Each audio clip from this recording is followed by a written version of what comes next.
Hello and welcome to Greetingstar. I'm so glad you could join me today. Today I'm going to show you a paper pack for Valentine's Day. It's called My Valentine and it's by Simple Stories, and it comes with some beautiful papers, and I also purchased the sticker set. The item number's right there, you can see that.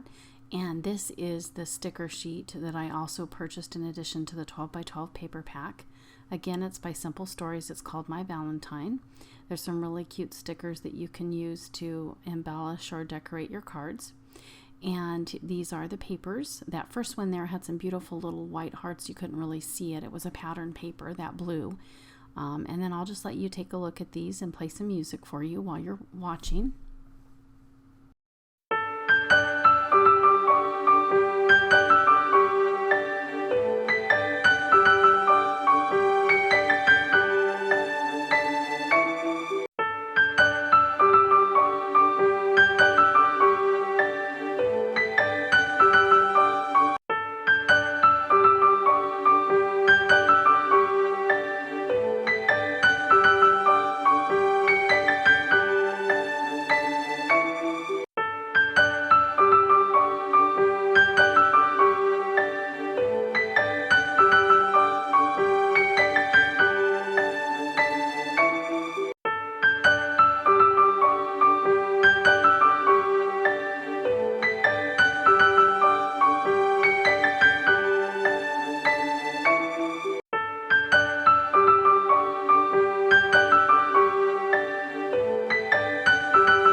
Okay, now on to our card for today. So you can see this beautiful card here that I made using the papers from this paper pack. And this is an extra long card. It's actually 8 inches by 4 1/4. And I wanted to do that because these are 12 by 12 paper instead of the smaller 6 by 6 pads. And there's some really pretty images, and just to be able to fit them all on the front of my card, I wanted it to be hugs and kisses with a heart. So the main focal point that you can see there, the hug and the kiss, is 2 inches, and this mat or this border paper that I'm using to back it is 2 1/4. So that way you can see what sizes those are. And then this beautiful little heart strip is 7 1/2 inches. And that's going to go along the top of the card. And one of the things that I like to do when I'm trying to adhere the front of the card or my background paper to the card base is when I'm using this double-sided adhesive, something I try to remember to do. I don't always remember, but I like to try to remember to keep my paper still and rotate it around like that on the base of the that paper that I have beneath it. That way I don't get adhesive all over the front of it, because sometimes when I pick it up and rotate the actual paper itself, I end up getting adhesive all over the front. So that's just a little tip for you there, and that you can take advantage of my learning from experience. And then I do often like to trim my paper when I'm cutting it out a little bit larger, and then just trim it off with scissors, because I want to make sure that I have enough to cover the front of the card. I hate it when I cut it to size and then I put it on there and it's a little bit too small or something.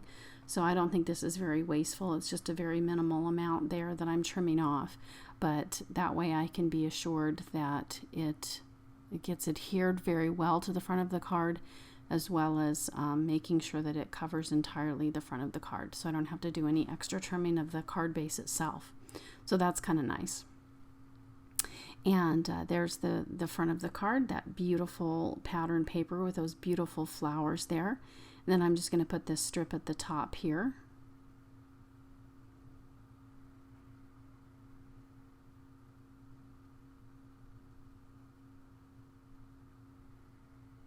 And at the end of this video, I'll show you how to make a custom envelope for this odd-sized card as well. It's a pretty simple process. Anyone can do it, really. And it makes it fun to make odd-sized cards.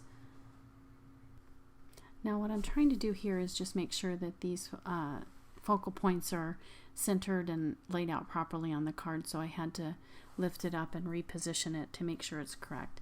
And I'm just going to use this cushion board so that I can use a poking tool to create holes for those brads to go through at the center of each of those 3 focal points there. And I'm using this We Are Memory Keepers tool to do that. It has a very sharp point there, and I'm just going to use that to perforate the cardstock so that those brads will go through easily. And you can see here that I'm going to wrap this beautiful red ribbon around that heart brad. And it is a good idea to tie it. I don't know if I show you, but I think I do tie it. And once I'm all done with it, I do tie it to make sure that it stays in place. And then I fasten the brad in the back. And one of the things I also would recommend that you do, besides tying it, is also tacking it down with some adhesive so that the ribbon stays in place where you want it.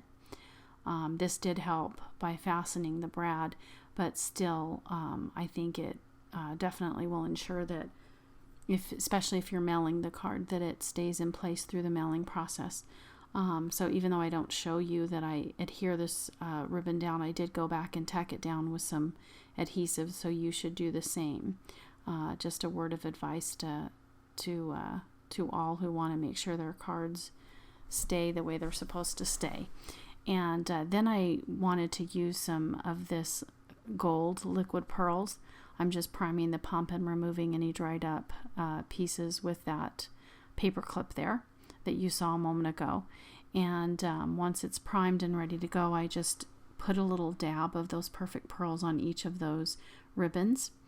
And once it's dry, I covered the brads. You could see them; they were exposed, so I covered them with that pretty pattern paper.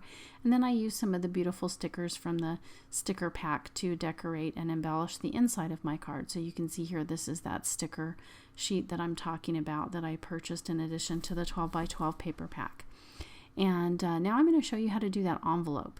And you're going to take a 12 by 12 piece of paper, and I cut it down based on the size of my card, and I'll show you that in just a moment. So it ends up being a 10 by 10 piece of paper. So if you do want to make an 8 by 4 and a quarter card, then you will need a 10 by 10 piece of paper for the envelope. But let's say you make another weird, awkward sized card that's not a regular size. You can take, as long as it's small enough, you can take a 12 by 12 piece of paper, lay it out on your desk, and then put your turn it diagonal and put your card base or your actual card down, and you can see how to place that. So you can see here I'm just using this ruler to make sure my card is centered on the page, and once I get it nice and centered, I'll go ahead and fold it and get ready to create the envelope.